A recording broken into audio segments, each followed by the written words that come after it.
오늘 말씀은 마태복음 5장 8절의 말씀입니다. 한 목소리로 같이 읽겠습니다. 시작. 마음이 깨끗한 사람은 복이 있다. 그들이 하나님을 바라볼 것이다. 아멘. 다시 한번 같이 한 목소리 읽어봅니다. 시작. 마음이 깨끗한 사람은 복이 있다. 그들이 하나님을 볼 것이다. 아멘. 우리 옆에 분 보시고 멀리서나마 인사하시면 좋겠습니다. 사랑합니다. 축복합니다. 인사하시면 좋겠습니다.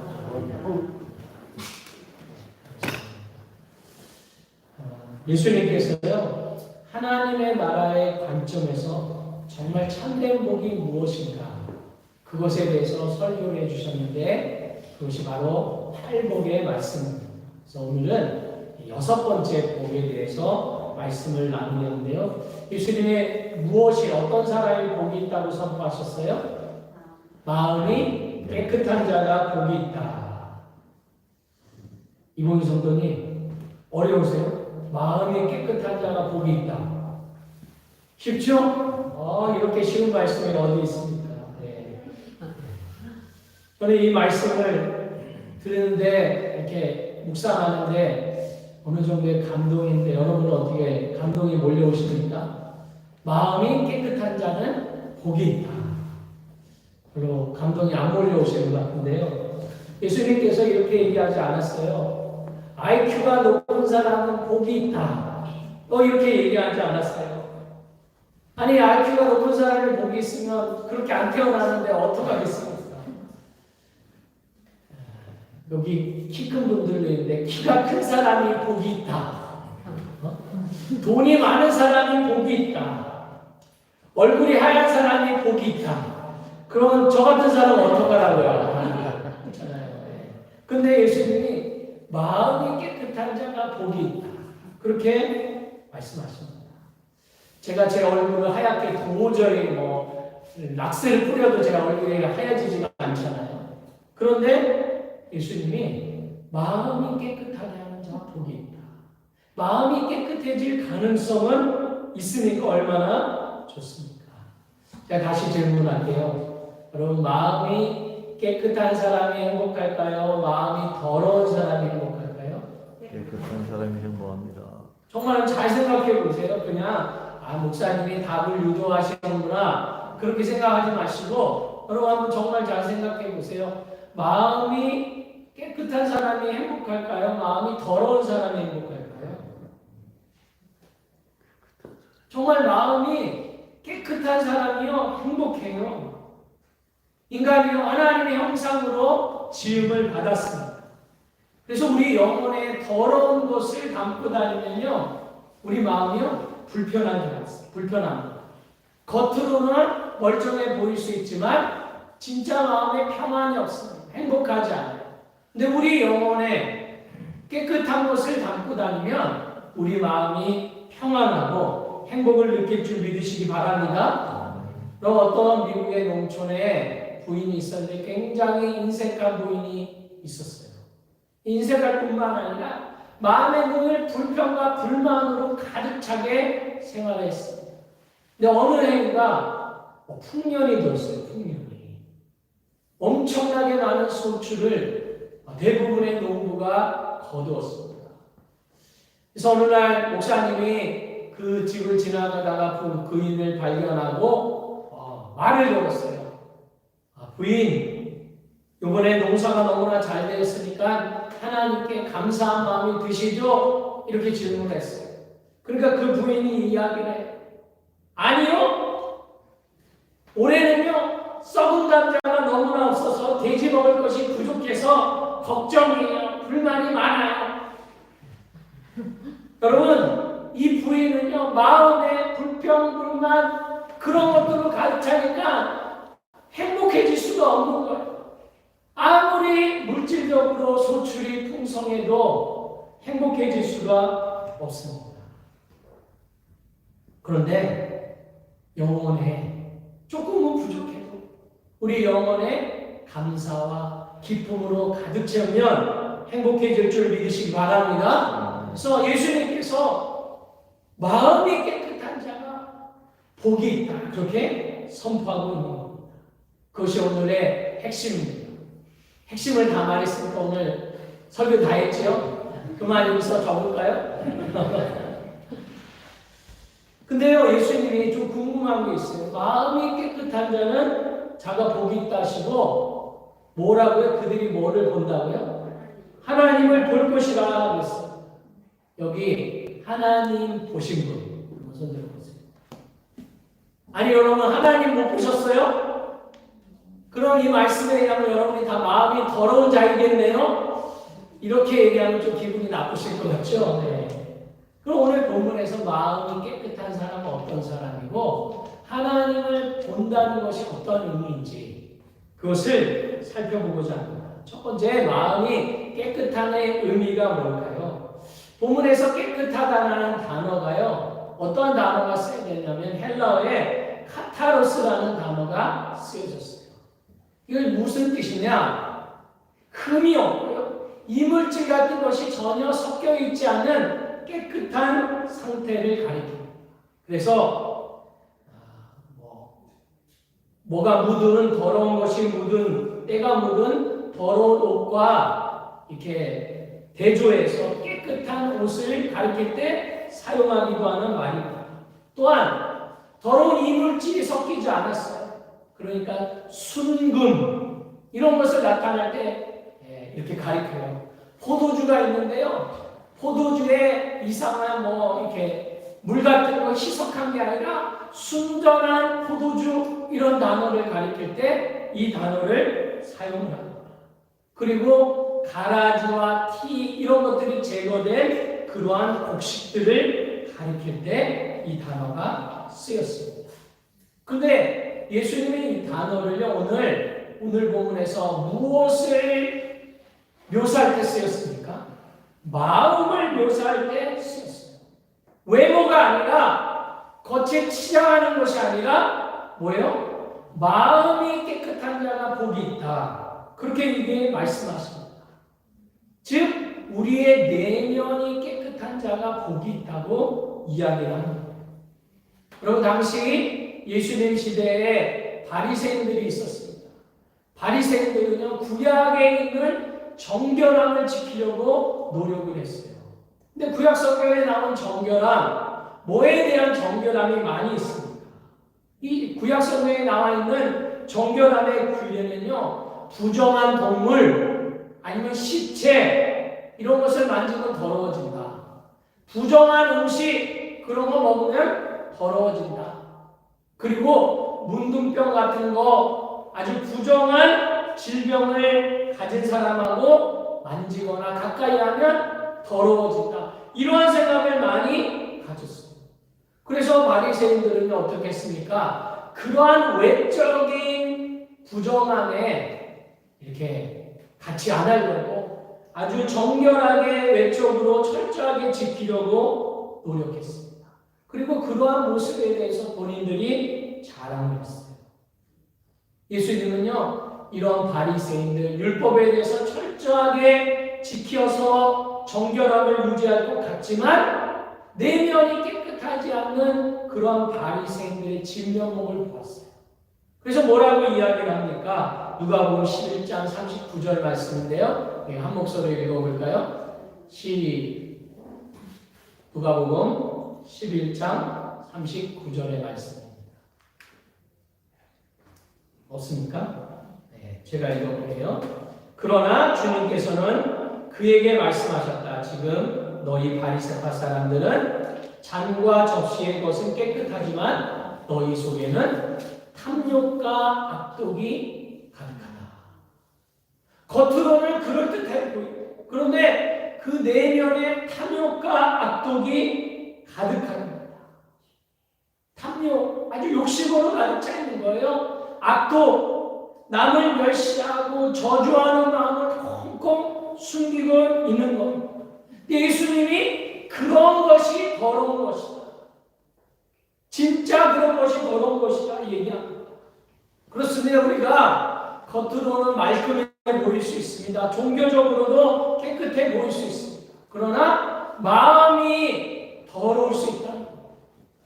그런데 여러분, 우리의 이러한 옷이 더럽고 몸이 세수도 안 하고 목욕을 안 해서 막 때국물이 막 흘러가고 그런 것을 더럽다 생각하는데, 진짜 사람이 더러운 것은 어떤 것이 더러운 것이냐?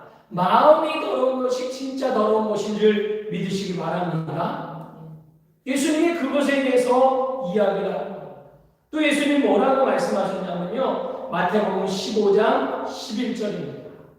같이 읽겠습니다. 시작. 입으로 돌아가는 것이 사람을 더럽히는 것이 아니라 입에서 나오는 것, 그것이 사람을 더럽힌다. 여러분, 음식이 막 들어가잖아요. 근데 때로는 더러운 음식을 우리가 먹을 수 있습니다. 구약의 율법에 그거 하면요, 약간 부정한 음식을 먹을 수도 있어요. 그런데 그 더러운 거, 들어가는 것이 우리를 더럽게 하는 것이 아니라 우리 입에서 나오는 것이 더럽게 하는 거예요.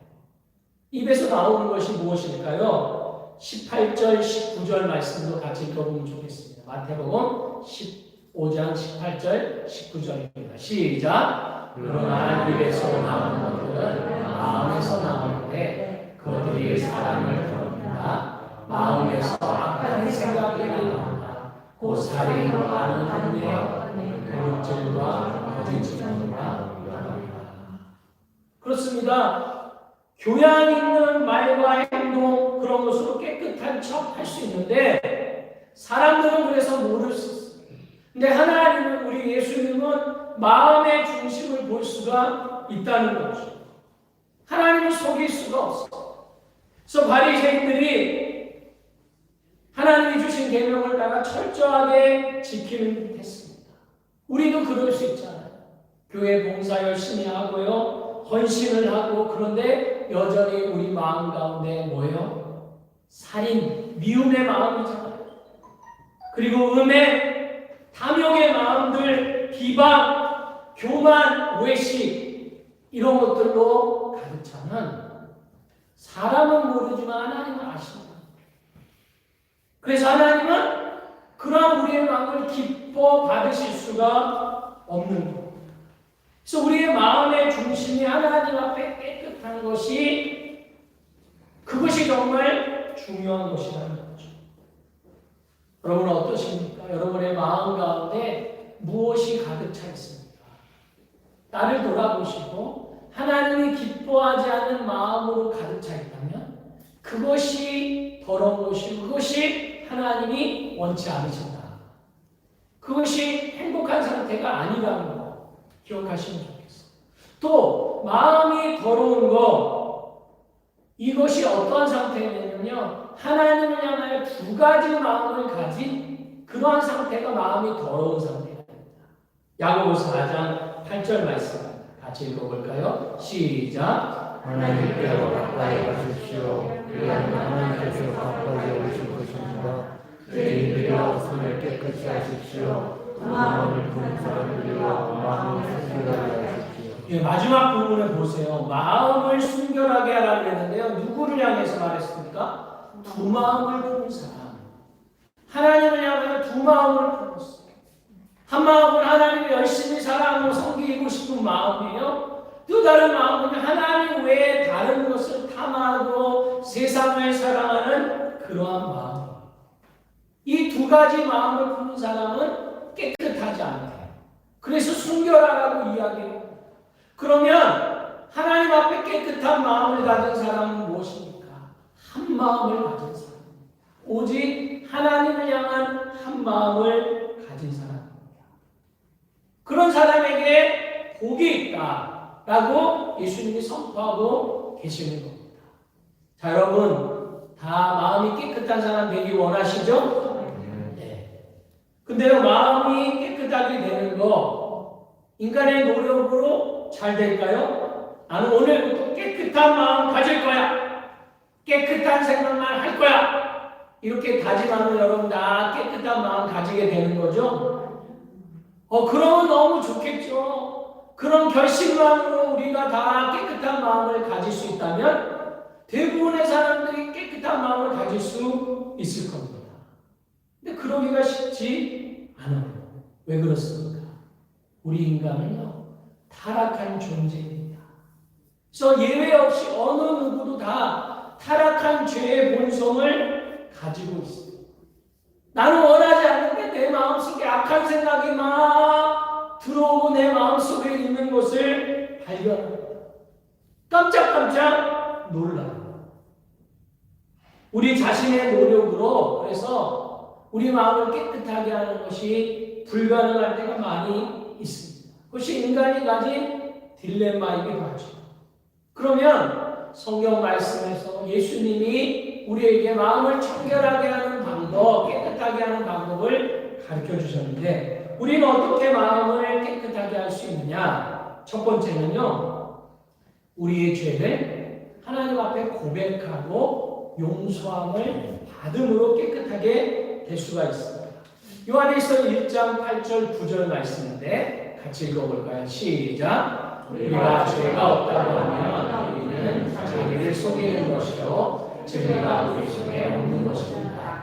우리가 우리 죄를 자백하면 하나님이 신실하시고 의로우신 분이셔서 우리 죄를 용서하시고 모든 불의에서 우리를 깨끗하게 해주실 것입니다.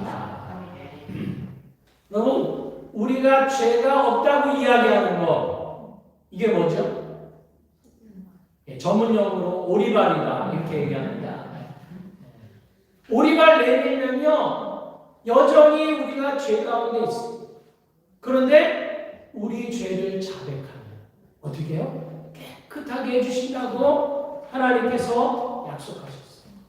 그럼 물론요 태어날 때부터 다른 사람에 비해서 착한 사람들이 있어요. 그리고 계속해서 선하게 살아온 사람도 있습니다. 그런데요, 그분들이 나는 정말 착해, 나는 의로워 그렇게 살다가요, 어떤 극한 상황에 본인도 맞닥치게 되면요, 자신의 숨겨진 죄성을 발견합니다. 어떤 분은요, 결혼하기 전까지만 해도 자기가 착한 줄 알아요. 그런데 결혼하고 나서 자기의 악한 본능을 발견했다. 그런 얘기를 합니다. 어떤 사람은요, 자기가 제일 예를 들면 반에서 1등만 할 때는 자기가 착한 줄 알아요. 그런데요, 자기보다 더 뛰어난 사람을 만나고 나니까 그 사람에 대한 이 막 미움과 시기와 질투로 자기의 본능이 그런 것으로 가득 찬 것을 발견했다고 이야기합니다. 여러분, 인간이 깨끗하게 노력하려는 거 그거 필요합니다. 필요 없는 것이 아닙니다. 그런데 우리 인간의 노력에는 분명히 한계가 있다는 거죠. 우리가 선행을 하고 그리고 또한 교양을 받고 그러한 노력을 통해서 어느 정도 노력을 할 수는 있습니다. 그러나 우리의 죄성까지는 바꿀 수가 없다는 거죠. 그렇기 때문에 우리에게 필요한 것이 무엇입니까? 죄를 안 지으려는 노력도 필요하지만 이미 우리가 연약함을 인정하고 우리가 지은 죄에 대해서 바로 예수님에게 가서 십자가에 달리신 우리 예수님에게 가서 솔직한 자기 마음에 있는 더러운 것을 다 토해내고 하나님 이러한 내가 진짜 나의 모습 사람들 앞에는 착한 모습 그러한 모습으로 나를 치장했지만 나의 본 모습 가운데는 이러한 악한 것들이 숨겨져 있습니다. 하나님 용서해 주십시오. 저를 깨끗게 해 주십시오. 십자가의 보혈로 저를 깨끗게 해 주십시오. 그렇게 해서 용서를 받을 때야 우리가 깨끗함을 얻을 줄 믿으시기 바랍니다. 정말 중요한 거예요. 여러분이 정말 인생을 살면서 내가 정말 깨끗한 사람이 아니구나 죄인이구나 그것을 발견하면 그것이 첫걸음입니다. 그것이 진짜 예수님을 통해서 깨끗함을 받을 수 있는 첫걸음이라는 거죠. 근데 어떤 분은요, 나는 이제 예수님에게 죄를 고백하고 용서함을 받았으니까 할 일 다 했다. 이렇게 또한 착각하시는 분이 있어요. 아니요, 이거는 시작입니다. 시작에 불과한 거죠. 완성의 단계가 아닙니다. 예수님을 믿고 죄 용서함을 받아도 여전히 죄성이 우리를 지배하려고 합니다. 그래서 그 다음 단계로 나아가야 돼요. 두 번째 단계는 무엇이냐? 바로 하나님과 교제하는 것 가운데 말씀과 기도 생활 가운데 우리의 심령을 깨끗하게 해야 된다는 겁니다. 여러분, 깨끗하게 한다는 말 더 신앙적인 표현으로 하면 거룩하게 된다는 말인데요. 요한복음 17장 17절 말씀 우리 같이 읽어볼까요? 시작.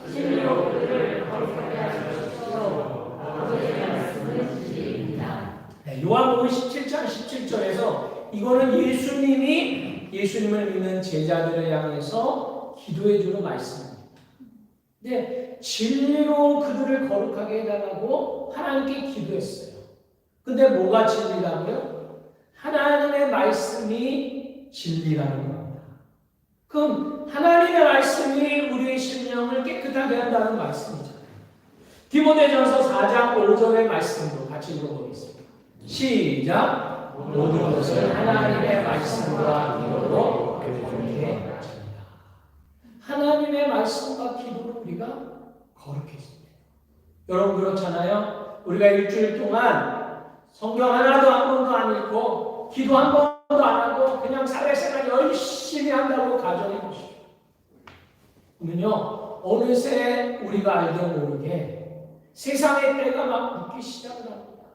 세상 사람들의 말을 듣고 세상 사람들의 생각을 받아들이고 우리도 그런 생각에 공감하고 동감하면서 마음에 더러운 것들이 자리 잡기 시작합니다. 그런데요, 매일매일 말씀 생활, 기도 생활을 하는 거예요. 여러분, 말씀 생활하고 기도 생활하는 거 그냥 성경을 읽는다는 의미가 아닙니다. 하나님의 말씀, 하나님 앞에서 말씀을 읽는 거죠. 그분의 음성을 듣는 겁니다. 그분의 임재 앞에 서는 겁니다. 기도도 마찬가지입니다. 하나님 앞에서 우리가 기도하는 거죠. 그러면요, 어떻게 됩니까?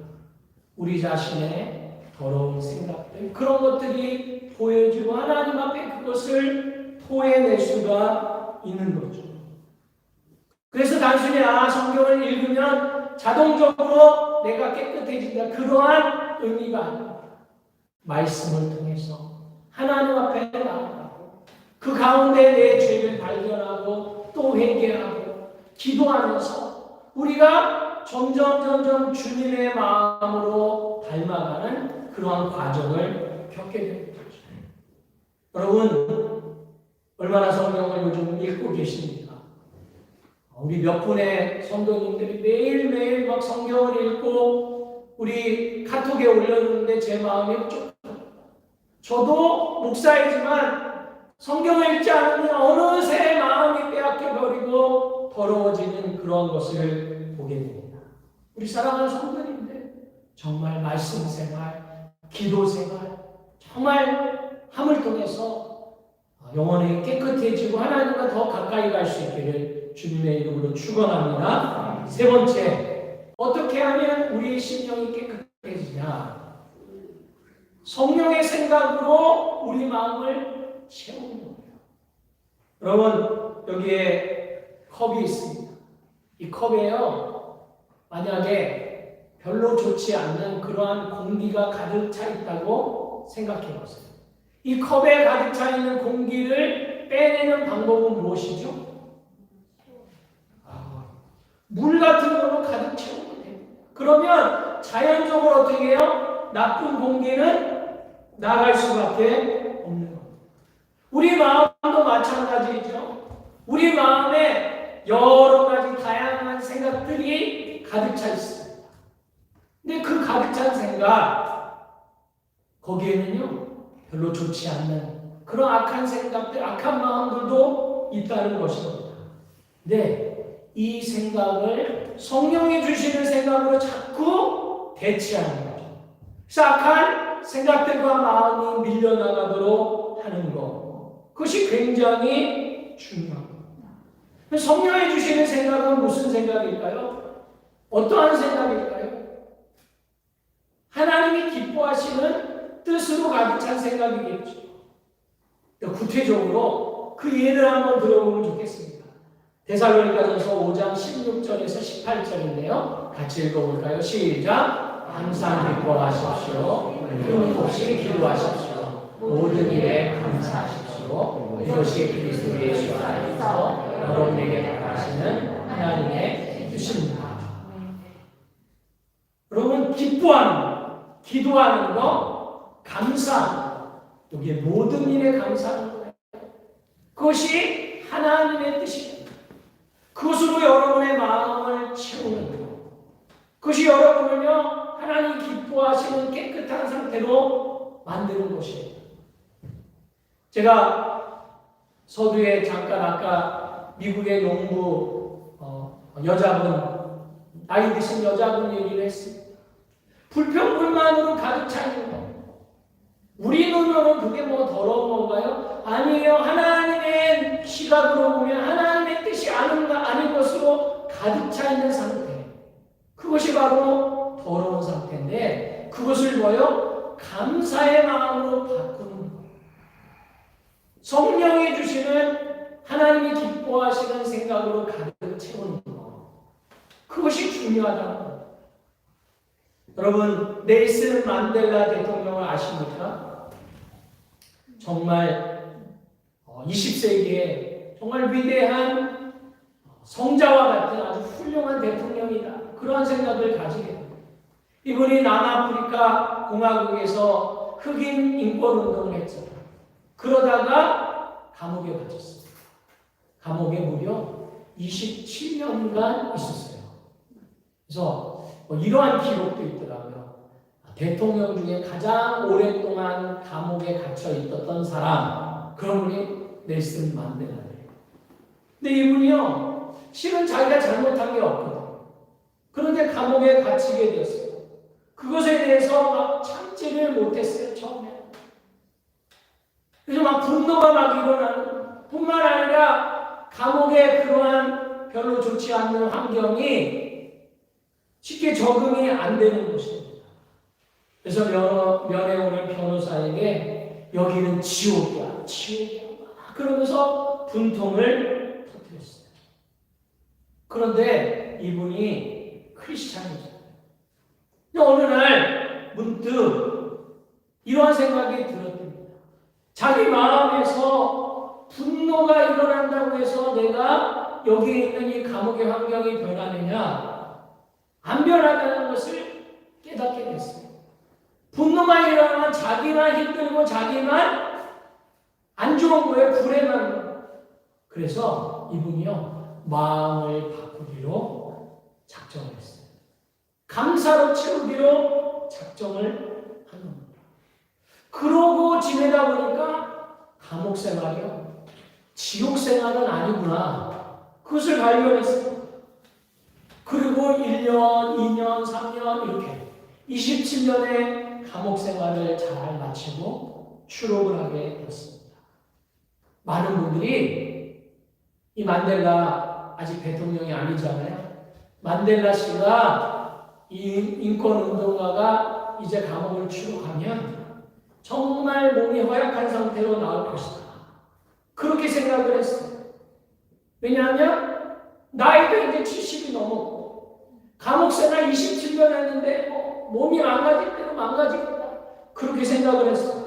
근데 이분이 감옥에서 나오는데 아주 건강하고 씩씩한 모습으로 나오는 사람들이 깜짝 놀랐어요. 취재하는 기자가 물었습니다. 만델라 씨, 다른 사람들은 5년만 감옥 생활을 해도 건강을 잃어서 나오는데 어떻게 27년 동안 감옥살이를 하고도 이렇게 건강할 수가 있습니까? 그때 만델라가 대답을 했어요. 나는 감옥에서 하나님께 늘 감사했어요. 하늘 보고 감사하고 땅을 보고 감사하고 물을 마시며 감사하고 음식을 먹으며 감사하고 강제 노동할 때도 감사하고 늘 감사하기 때문에 제 건강을 지키고 제 마음을 지킬 수 있었습니다. 그렇게 고백을 했습니다. 그렇습니다. 여러분의 마음에 어떠한 생각으로 채우시겠습니까? 성령이 주시는 생각, 하나님이 기뻐하시는 생각, 그것으로 가득 채워야 돼요. 물론 내가 다 채울 수는 없어. 그렇기 때문에 성령의 도우심이 우리 필요한 그렇게 연약한 존재입니다. 그런데요, 우리도 할 부분이 분명히 있다는 거예요. 나 불평하지 않겠다 라고 작정하며 불평과 싸우고 대신에 감사로 채우는 연습을 여러분이 할 수가 있다는 거예요. 처음엔 안 될 수도 있죠. 저도 지난 작년이죠. 7월 30일부터 계속해서 감사 노트를 적어가기 시작을 했어요. 하루에 어떨 때는 10몇 개. 적으면 5개, 6개. 5개 아래로 안 내려가려고. 물론 어떤 날은요, 감사 제목을 찾기 힘든 그런 날도 있었어요. 짜증나고 힘든 날도 있었어요. 그런데 또 찾아보니까 5개 이상이 훨씬 나오는 것을 보게 됐어요. 그렇게 매일 잠자기 전에 늘 감사 노트를 쓰고 감사 나눔을 밴드에 올리고 카톡에 올리고 그리고 자꾸 그러니까 시간이 지나면서 어떻게 됐을까요? 제 생각이 막 계속 바뀌는 것 같아요.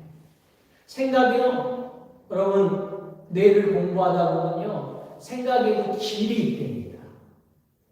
자기가 생각하는 길로 늘 그 길로 생각을 해요.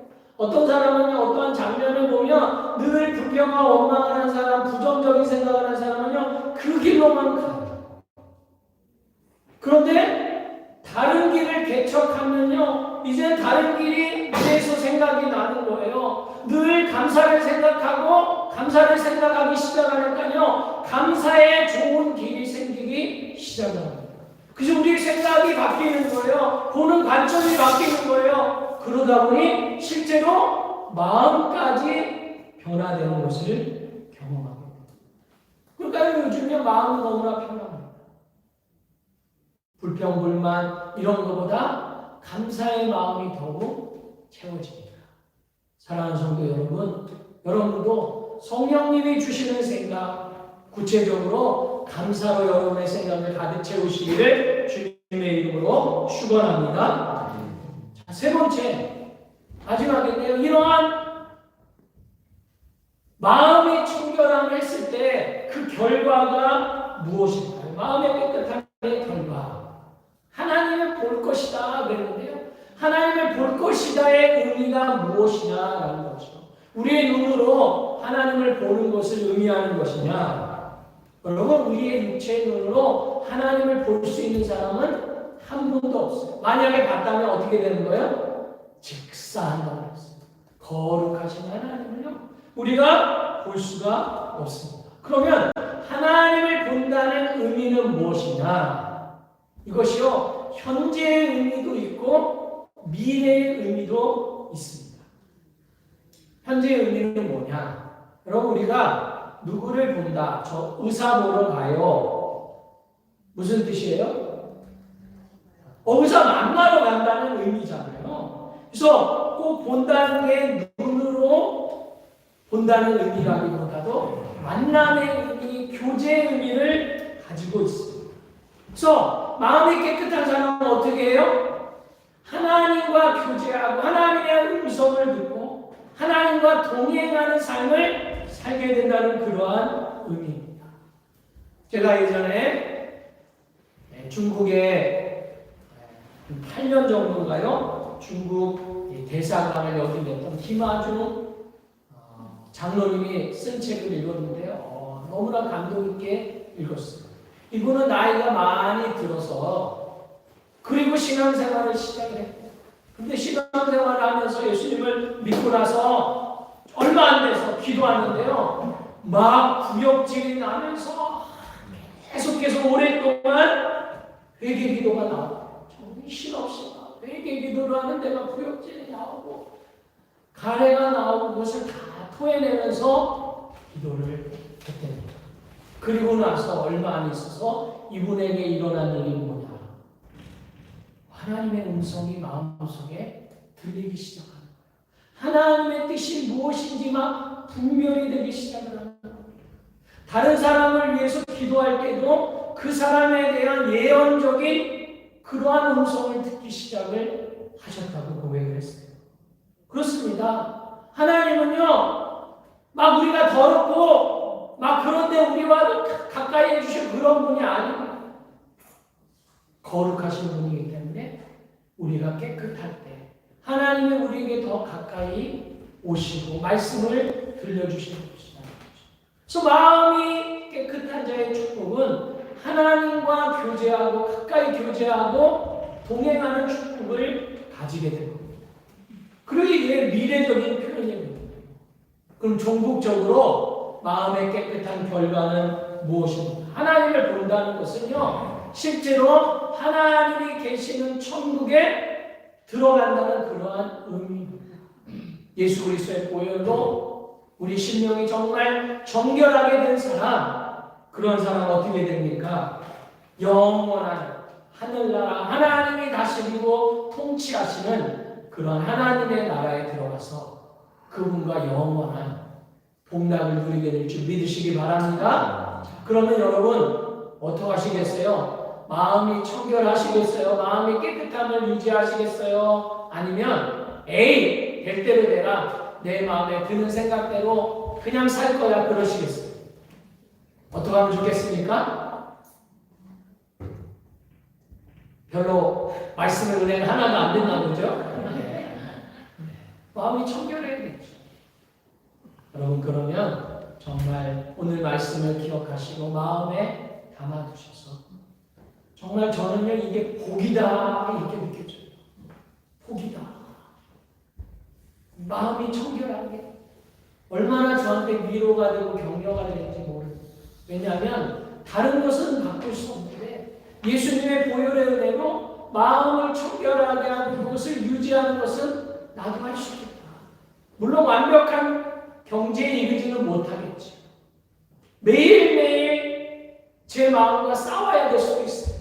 마음의 전쟁터다, 그러한 표현도 들었는데 실제로 제 안에서 악한 마음들이 막 드는 그런 전쟁터의 순간들을 경험하게 됩니다.